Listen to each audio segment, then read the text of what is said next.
Yeah. So the today's topic is economy while sustaining ecology. So this is a self-explanatory topic. We always hear that what are we going to do for the next generations?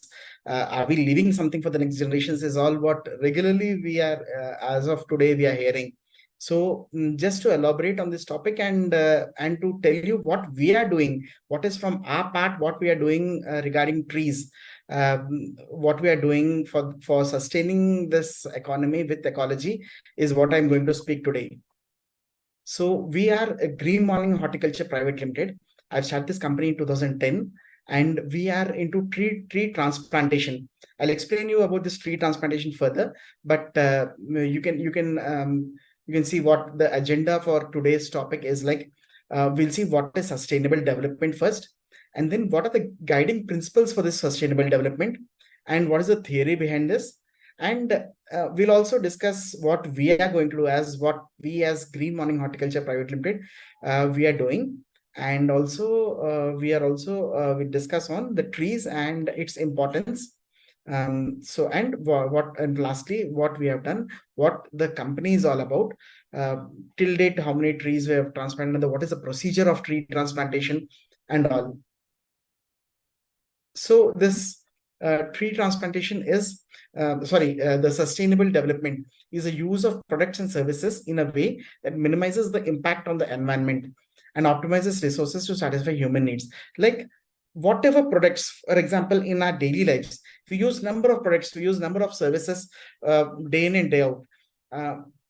It's like from the natural resources like water, air, all this we use. But as of now, even though it is like every day in and day out, we are are brainwashed every day for a sustainable use of this water, air, all these natural resources, but still we somehow lack in doing that. It's because of a lot of factors, and the major factor is the greed. We want to grab as much pie as possible, so that at least so that we are like we want to be at the top always, and then work for today while keeping in mind the needs for tomorrow is what we have to always think. Whatever we're doing, all the resources today, the natural resources or whatever resources are available right now, we have to stick to the principles of nature. That sticking on to the principles of nature is very important. And what are the needs for the next generation? Can we preserve this planet for the next generation and give this planet Earth? We are, people say we are just guests on this planet. We just use this planet for some time, then leave. And what we have to see, these natural resources are not getting exhausted, and we are passing on this natural resources to the next generation. And we traditionally left ecology out of economics out of ecology, and local people out of both. So this is like wherever we have seen, we have left ecology out of economics out of ecology, and the local people. So we have not integrated. So we have not integrated all of them. So the integration is very important. So in Green Morning Horticulture, what we have done, how did we do this integration? We were like when in 2010 we have started this company. I was traveling on a road. That road was a single road, so they're widening this road to a 4-lane road. So with the single lane road, there are a lot of trees which are there from almost 100 years, 150 years. These trees were there. They were growing on its own, giving its own. These trees have got their own importance behind that road. But thing is, when this single lane road or a 2-lane road, if it has to merge, if we have to do it on 4-lane road, then there is invariable cutting of trees. We need to cut the trees. Now, what has happened is there are many NGOs and number of people who said we'll not let trees cut. Okay, that's a good thing because trees are very important for us. We'll not let trees cut. So then what can we do? Shall we leave the road? You can see the road, if it is a 2-lane road, the number of accidents which happen, where vehicles go on opposite sides, number of accidents, a lot of human lives are left. We lose those human lives. So what we thought was, can we really integrate? Like we have to see development at one side. We can't stop the 4-laning of the roads because they're safe, they're faster, and it has got its advantages on own. And then can we also save those trees?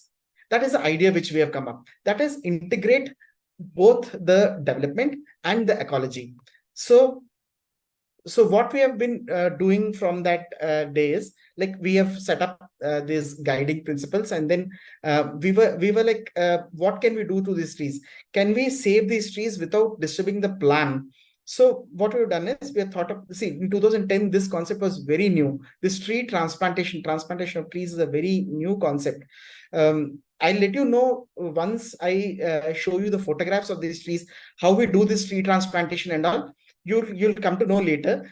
But initially, before the topic starts, you just think that tree transplantation is moving of trees along with the roots. You don't need to cut the trees.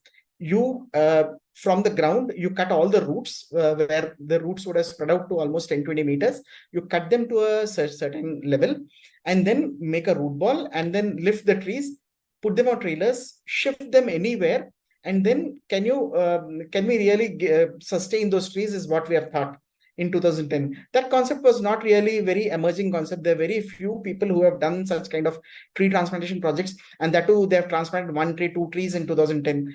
But I've seen that concept, I thought really somewhere we have to bring this concept, like saving trees, the integration of both this development and ecology, sustenance of ecology. So we were doing this tree transplantation from 2010. So the guiding principles is like living with the environmental limits, and then ensuring a strong, healthy, and just society, then achieving the sustainable economy. So that is very important. I'll give you lots of examples on how how we are achieving the sustainable economy also.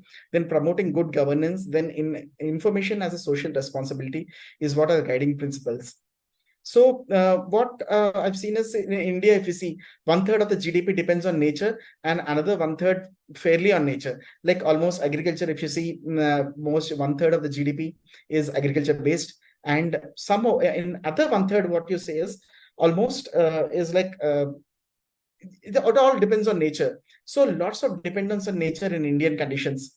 So 55% of our rural communities depend on forest ecosystems, where they used to be in previous days. We used to see that there used to be indiscriminate cutting of trees, and there's a lot of things because these rural dependence in rural communities, then poachers, then the tree cutters, then lots of people. But people mindset are slowly changing. The like government it has got a lot of emphasis on the sustaining the economy with along with ecology.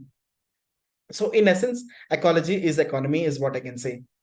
So then it's like, if you want to know what we are doing, you know the importance of trees. I don't need to tell you, because day in and day out we are hearing how trees are important. Like, for example, the air, the pollution, we are hearing about the purification, what the tree does, the oxygen, what it releases. And recently, High Court has come up with a committee, saying that this committee has to go and value a tree. How much is the tree value in terms of rupees? So FRI Dehradun has conducted a research, and they have come to a conclusion that each tree in its lifespan gives directly and indirectly, it contributes to almost 75 lakh is the value of each tree. What it contributes, it not only in terms of money, but in all terms they've calculated, and they've come up that 75 lakhs is value of one tree. So the High Court said, if 75 lakhs is a value of one tree, then you have to integrate in each and every project, because they are so important for us. So you talk about air purification, you talk about dust catching, you talk about sustenance of biodiversity, because lots of birds come, they nest there, a lot of flora, fauna depend on that tree. So a lot of things, the tree, it has got importance. So if you see, there's rampant cutting of trees all around. Why are they cutting trees? For new road formations. Say, as I told you, there's a 2-lane road going, which is very cumbersome for people, because the speed is low, the number of accidents happening on the road. So there are new road formations where you need to invariably cut trees. Then mining is another thing, where hectares and hectares of land trees are getting cut, and then you mine the particular ore. Then construction of factories, where big factories they construct in huge acres. So there is a lot of tree cutting happening. Then in mega projects, for example, uh, a bullet train project is coming up, or something, some mega projects are coming up in India. So these projects, there's a lot of places where there are a lot of cutting of trees. Then we commonly come across doubling of railway lines, where lots of trees are getting cut in this railway, doubling of railway lines. Then new construction sites, look, building of very small, like I'm talking about all these, what I've talked about are the large projects, but even very small projects like building your own apartment or your own villa, wherever, even if you're constructing, there may be one or two constructions, there may be one or two trees. Those trees, generally you cut them and you build up your home or whatever, apartment or whatever, the roads or mining or whatever. Thing is, what we do is we pick it up from the root, we transplant it, and then we see that the trees are given second life. So in India, if you see, 30 lakh trees are cut in India. This is legally 30 lakh trees are cut in India annually for different developmental projects. But if you, this I'm talking about is illegally, but illegally, lots of trees are getting cut in India. Almost this figure may touch about 1 crore trees getting cut in India annually for development projects. So saving these trees, and since we know the importance of trees, saving them and then preserving them are very important. So coming to our company, we have incorporated in 2010, as I told you. We have incorporated as Green Morning Horticulture Services, but we have later turned it to Green Morning Horticulture Private Limited. Now we are #1 company in tree transplantation, and we have transplanted more than 75,000 trees throughout the country. With an average survival rate of 70%. Like all trees don't survive, even though we transplant, because of the health condition of the tree, because of the soil conditions, because of the terrain conditions. A lot of conditions negatively also affect the survival rate. And also, there are some species which give you very good survival, like the ficus, Peltophorum, Gulmohar, Millingtonia. All these are species which give you almost 90% survival, whereas there are species like neem, mango, jackfruit.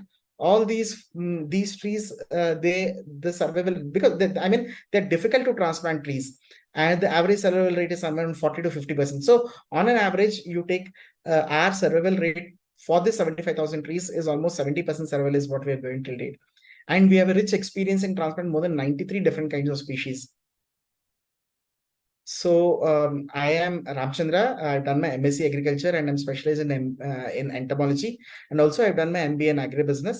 And I'm also a certified arborist from the International Society of Arboriculture. So this, what is arboriculture? You may ask, what is arboriculture? So this arboriculture is basically the study of trees in urban settings.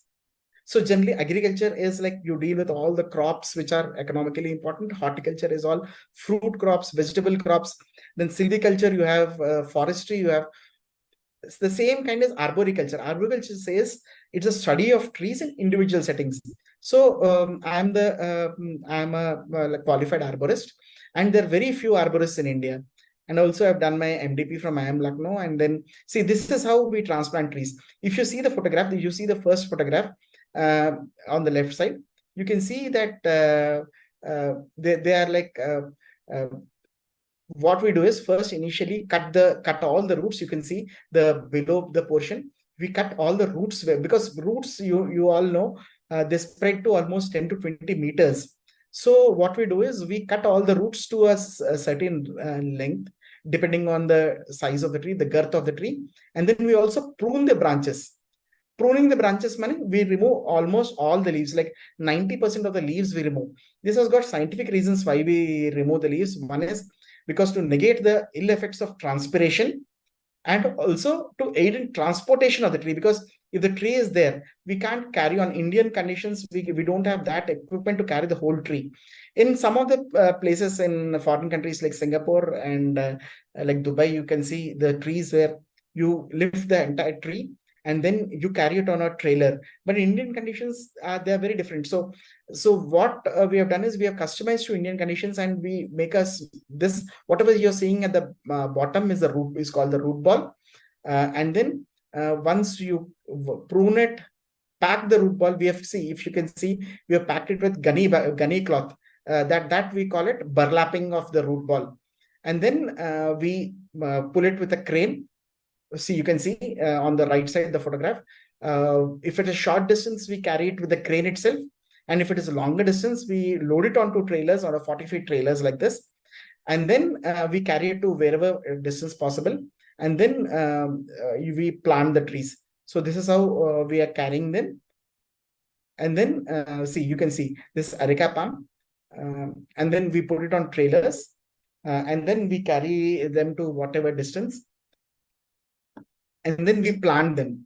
We plant them in such a way that, and when we plant, we treat all these roots with different chemicals. And then again, when refilling the pit also, we give it all the nutrients the tree requires, and then refill the pit. So this is where you can see a banyan tree. This is almost more than 100-year-old trees. You can see all the prop roots which have emerged. This is a tree. We have done the pruning.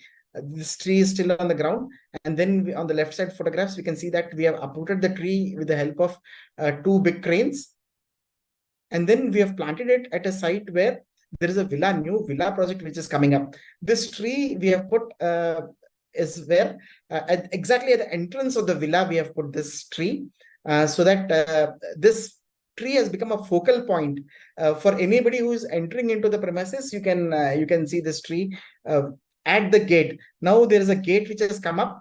The gate runs through the prop roots, and the one side is in and one side is out. So the builder of this villas, he was very happy seeing this kind of tree, as if this tree was there existing already, and the entire villa project has been developed based on this tree.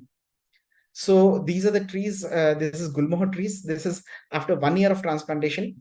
If you see these, you can't even recognize whether we have pruned this tree, we have transplanted this tree or not. So these are coconut trees, what we have transplanted. You can, on the left side, you can see this. We are carrying this coconut trees with a crane, and then on the right side, we can see that we have put in the row, and then almost it's 100% survival of these coconut trees is what we could see. Then this is Borassus palm tree, which we have translocated. Then if you see about us, almost all media in India has covered our works.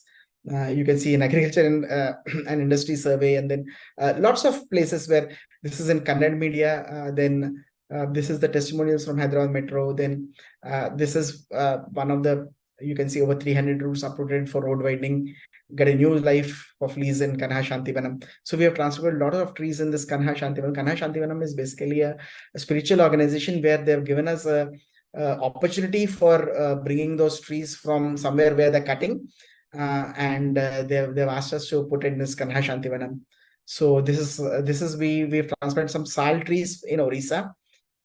So we are also empaneled with lots of governments. We are empaneled with the state government of Andhra Pradesh. Then we are also empaneled with the Delhi government. With Delhi government, where Delhi there is a policy that you can't cut a tree. You can't even prune a tree also. If you prune a tree, it is like a bailable warrant, a non-bailable warrant. So you can never touch a tree without the government's permission. So there are not many states which have come up with this policy, but Delhi is the first state which has come up with a policy, and they've empaneled certain people who are really capable of doing such work. So 4 agencies have been empaneled in Delhi, and we are one among them. And we also worked for this Maharashtra Metro Rail Corporation. That is the Pune Metro Rail we have worked. And then it's like we have got, if you see this is almost, we have worked in 2017 we have worked, and after 1 year our survival rate is more than 90-95% survival.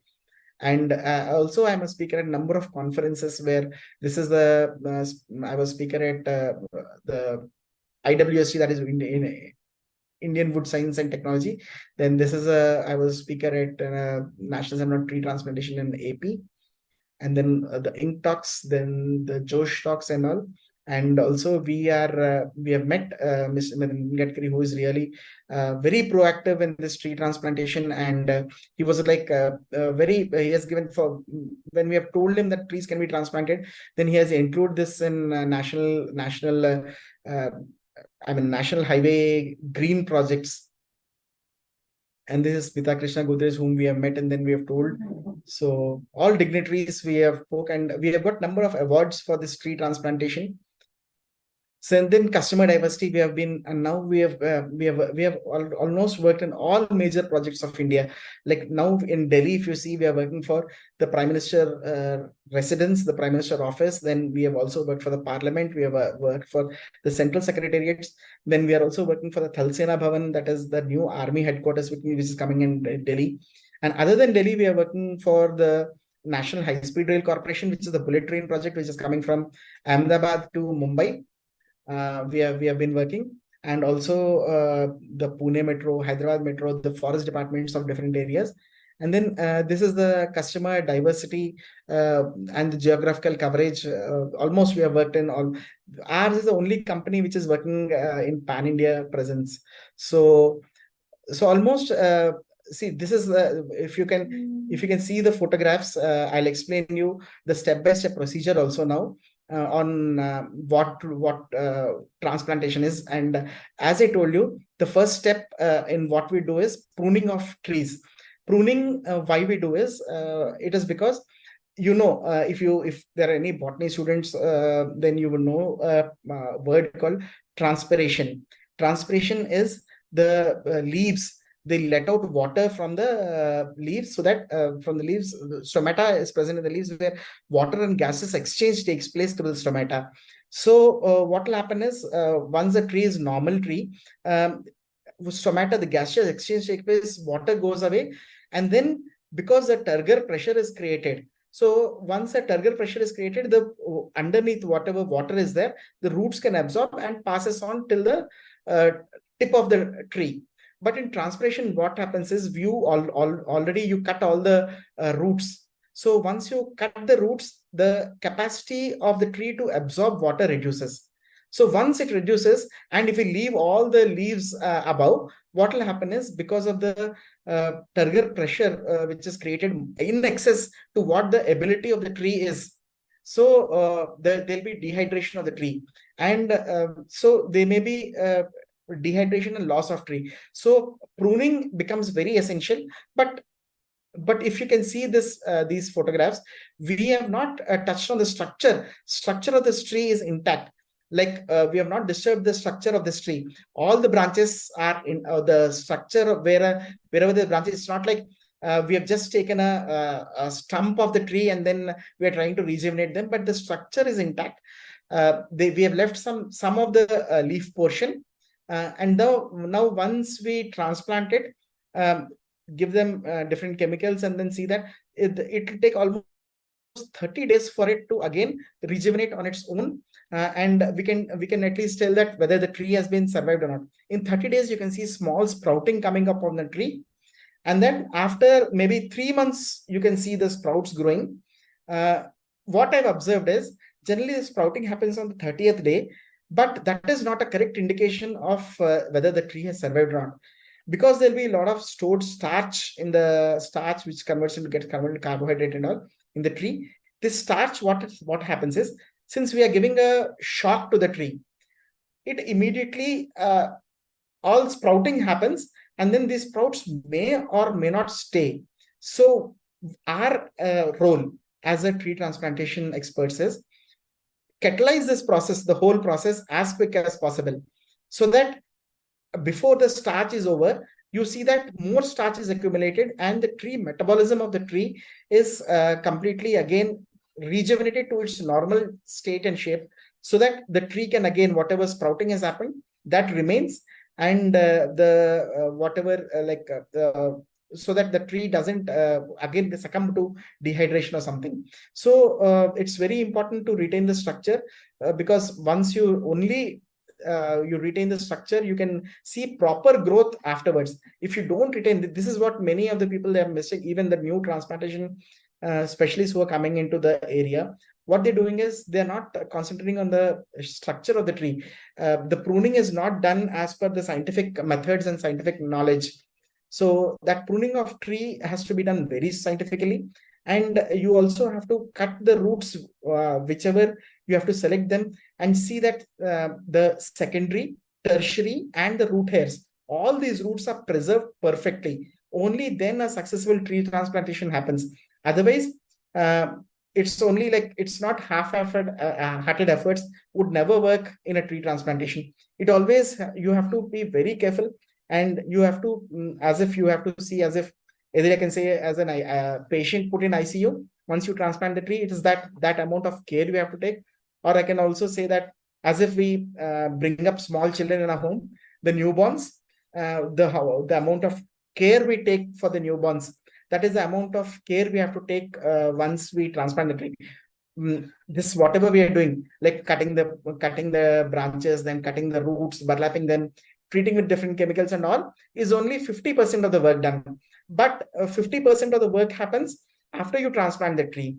You have to see that since all are compromised, like the leaf system is compromised, the root system is compromised, everything, since it is compromised, so it's very important for us to see that all these root system, shoot system, everything is properly rejuvenated. And I'll tell you, these trees have got immense capability of rejuvenation.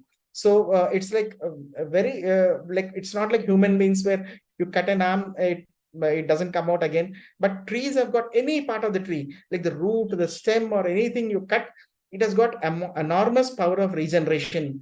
But only thing is, you have to see the conditions for regeneration are correct.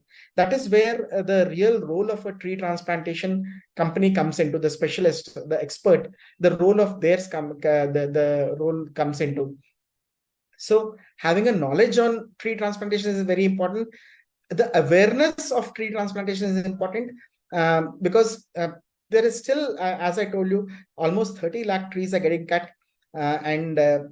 And in this, if you take this, like in this 12-13 years, we could only transplant like 75,000 of trees. So there's immense potential for us to transplant, but the awareness is lacking. Like when in 2010, when we were calling people saying that we'll transplant a tree for you, people used to say, we don't need, who will spend money for saving a tree, for just this tree transplantation. But now the conditions are they've become very different. Now people are ready to spend money on trees, save them. For example, most of the projects where for example, there are 1,000 trees in that project, you, for example, you say this 1,000 trees, at least if I can call my previous clients, people who have farmhouses in around the city, if I call them, they're ready to adopt these trees. So what we do is, if there is any tree cutting happening, so what we do is we take those trees and these donors take them.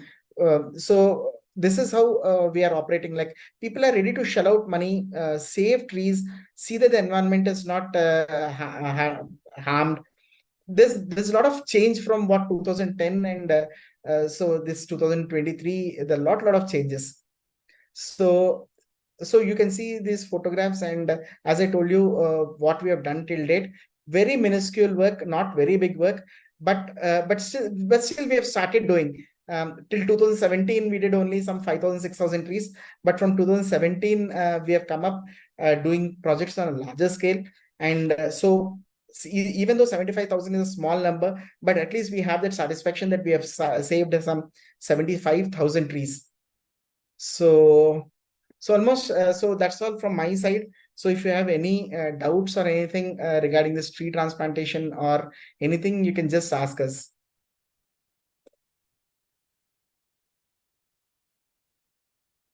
Hello?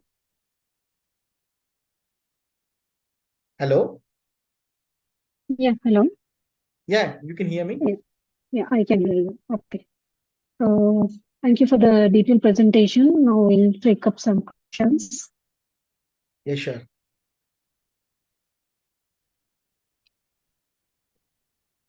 Okay. The first question is, How can developers and construction companies minimize the environmental impact when building near and around existing trees? Yeah, as I told you, right from the beginning, you have to start planning them. It's very important that in India, the major problem is we don't plan ahead. Like what are the resources and what is the plan? We don't integrate the everything. Like as I was saying, the ecology, we don't give that emphasis on this. But what is very important is we have to start ahead of what we want to do. So for example, there's 20 trees in that project. It's not easy that you translocate them as it is, because there is a lot of methodology involved in it. So at least we ask for some for, as I told you, for some of the species which only have 40 to 50% survival, we ask the builder or the construction person to give us some time. So for this, the builders or the construction companies should plan ahead. That is very important. And they should also have some buffer space where they can put these trees, or shift them to the nearest municipal park, or shift them to the temple. So this type of uh, homework is what is very needed from the construction companies. So this is what is most of the construction companies are lacking. It's very easy to cut a tree. If you cut a tree, in turn you get money, because this, again, this tree, the branches and all goes for firewood. But it is very important to have that respect towards nature.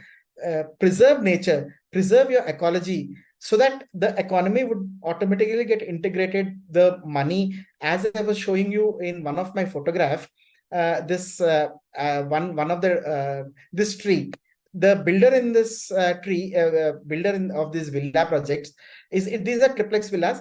So he has brought this tree and put it in a position where this tree has become a focal point. And this builder says that he has sold some 8 extra villas because of people seeing this. People are so impressed seeing this tree. So new innovative ideas are very essential from the builders.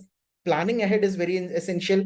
The awareness about tree transplantation, the awareness about saving and preserving the trees is of utmost importance. Okay. Next question is, what are some key principles for preserving trees during construction projects to ecological balance? Yeah. See, first of all, as I told you, transplantation is very important. Proper transplantation is very important. And even after transplantation, I told you that only transplantation is only 50% of the work done. But the main emphasis comes where you transplant the tree and maintain. So the principles would be like, you have to see that the tree is there, no interference with that tree with the construction activities. What generally we see is these all the material is dumped near these trees, even though it is existing or transplanted. I'm not making a difference, but what I generally see in the construction sites is all the material, the iron bars or the sand or the concrete or everything is dumped near the tree. And people don't have any respect for the tree.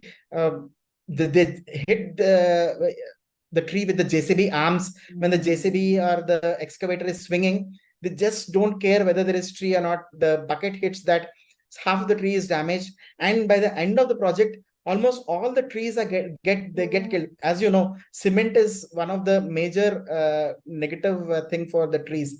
So protecting these trees from cement and all dust and all is very important. So proper mitigation processes for safety process for tree, because construction and tree preservation should go hand in hand. That is these taking care of these trees are very, very important. You should have a horticulturist right from the day one of your construction project, if the construction project is a big project. Otherwise, if the construction project is a smaller one, you should always hire a horticulturist, because their number of people, what people tend to do is, once the project is completely done, all the civil work and all the roads and all are done, when once they come to this landscaping, then they see that there is a need for horticulturist. But that is not the case. That should be, because hiring the horticulturist right from day one along with the design plans, even though the building of the construction site has not been started, even then, right from the design process, the horticulturist involvement is very important in the construction. So all this care should be taken by the construction companies. Okay. And can you provide examples of successful construction projects that incorporated eco-protection measures to safeguard trees and natural habitats? Yeah, almost all construction companies, all big construction companies, uh, as the awareness has grown. For example, in Bangalore, Shobha Builders, Prestige Developers, Bagbane Tech Builders. Then mostly in Hyderabad, if you see, the lot of builders who have real inclination towards trees, especially in that builder community. There is a lot of awareness regarding this tree transplantation nowadays. Like almost it took 10 to 12 years for that awareness to come, but there is a lot of awareness now, and people don't want to cut trees first. The first step is transplanting the tree, and only then the transplantation, I mean the construction of the project is being started now. Okay. And how does the presence of trees contribute to sustainable and eco-friendly urban development? So this is like enormous benefits with trees. As I've been telling you, the importance of trees in urban settings is very important. First of all, you will talk about the biodiversity. Not only one or two, but at one tree, as I told you, is valued 75 lakhs in its the whatever the uses it gives is can be in monetary terms is almost 75 lakh. It's like the amount of oxygen it gives, the amount of dust it catches, or the amount of shade it gives, the amount of businesses it sustains, the tree sustains in the urban settings, or whatever the birds which nest, the fauna which the tree supports. There are lot of importance to the trees in urban settings. Without trees, urban settings would never exist. Once the trees are lost, the whole city would come to a zero. It'll come to a standstill if all the trees are cut. So trees has its own importance in urban settings. Okay. And what legal and regulatory measures are in place to ensure the protection of trees during construction, and how can they be strengthened? So in India, as I told you, the awareness is just coming up. From 2010 to almost 2020, there are not much awareness in the government authorities or uh, bodies. But nowadays, there are lots of laws which are coming up, because this is one of the way to save trees. Initially, what has happened is people, the NGOs, they used to stand with placards saying that trees shouldn't get cut. They used to go to the court saying that we will not let trees cut. But even the court, they didn't have an answer of what to do with the trees.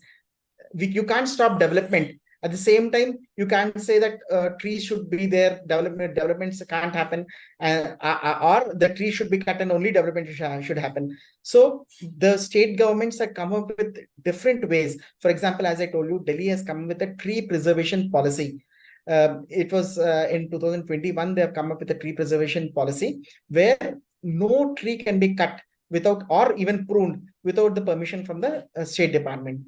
It is in Delhi, it is like the whole process is so well streamlined that it's very difficult. People are really they don't take trees casually. Now it is a matter of utmost important for places like Delhi, because you have seen the pollution, what is happening in Delhi. And in other cities, if you take the city of Hyderabad, there's an act called Valta Act, where Valta is Water, Land and Tree Protection Act, where unless and until you take permission from the competent authority, the forest department or somebody, you can't cut trees. So there are similar kinds of laws exist in Gujarat, in Karnataka, in Bihar, and lots of states. These laws have been existing, but still, as I told you, the awareness has not reached the pinnacle. It's still, the awareness is just catching up. It has to still, the other states has to follow. Okay. Yeah. So, what innovative technologies or construction methods can be used to protect trees and promote sustainable building practices simultaneously? Yeah, now if you talk about the technologies, there are a lot of technologies which have come. The green building concept has come where they give you either as platinum, I mean the silver, platinum, gold ratings for your buildings, where they evaluate your building in all the terms, in terms of the what green technologies you have adopted. Not only I'm not talking only of transplantation of trees. Transplantation of trees is the first step, but even there are number of green technologies, like with the minimum use of ACs, with the use of solar systems, with where you can see that less electricity is used in a house, or net zero or net waste is generated from your house. There are lots of technologies where now the construction companies are coming up, and the lot of emphasis which is being put on the green technologies nowadays. The Godrej green building concept is really picking up, and the ratings are, people are really endorsing those ratings to the best extent possible. Okay.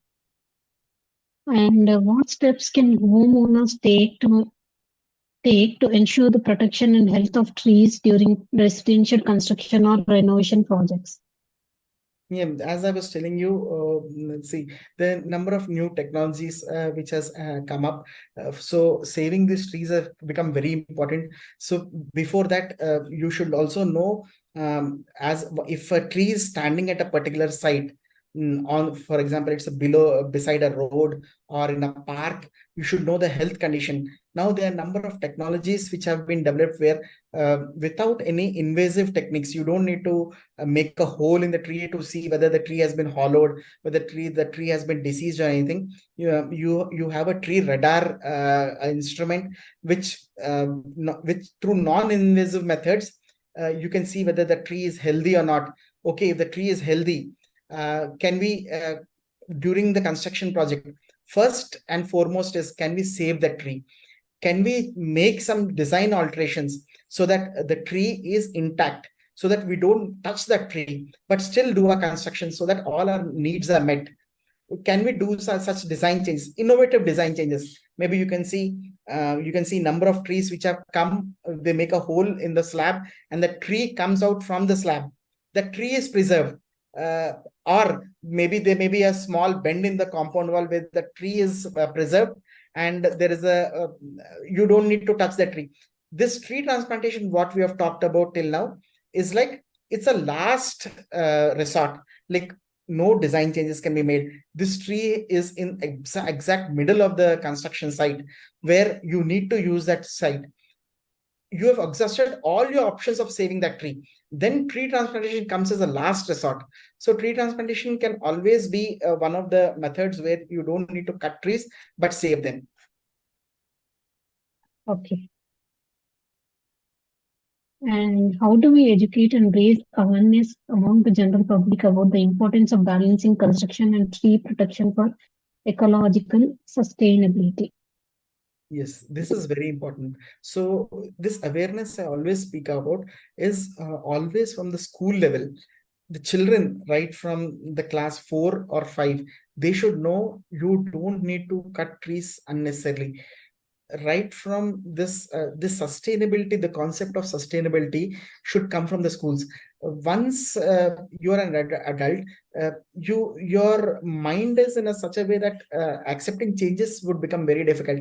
But as a child, it's very easy. You inculcate that habit of this environment, pro environment habits, the sustainability habits. All this should come from the school. So education from the school itself, like this importance, the importance of environment or the ecology or the sustainability should be one of the subject in the schools. This tree transplantation or the preservation of trees, how to grow trees, how to plant a tree, because people think that plantation of trees anybody's work, or even illiterate can do. But even planting a small tree also has a lot of scientific things into it.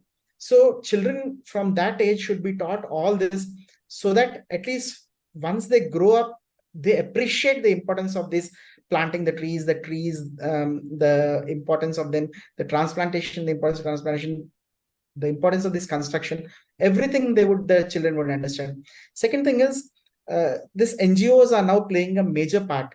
There are a lot of NGOs which have come up in cities where they are trying to save trees or the rocks or the water resources or whatever you call. There are a number of NGOs which are actively participating in sustainability. And what we have to see is this NGOs should be supported in all the ways, because these NGOs are the people who the government doesn't involve much, not much spending from the government side. They take up on their own, whether it's through crowdfunding or on their own funds or through funds received from external sources, but they do a massive work regarding all this sustainability. So this NGOs should be given support as far as possible. And the third thing is, you have got lots of awareness campaigns like TV ads or whatever, the billboards, or we have to come up with this environmental slogans. Wherever possible, we have to promote this environmental things so that all these concepts of environment goes. And the fourth thing, if you say this, wherever, if it is in your birthday or any occasion, for example, it's a festival, if somebody has died in your house, passed away in your house, or anything has happened in your house, there is an occasion in your house, go plant a tree on their name, so that in the nearest park or wherever possible, you go plant a tree. So this awareness would develop. So that tree is in your name. You always try to protect that tree, maintain that tree, so you can spread out more greenery. So these are the very basic things what the society needs now. Okay. So I think I'll take the last question now.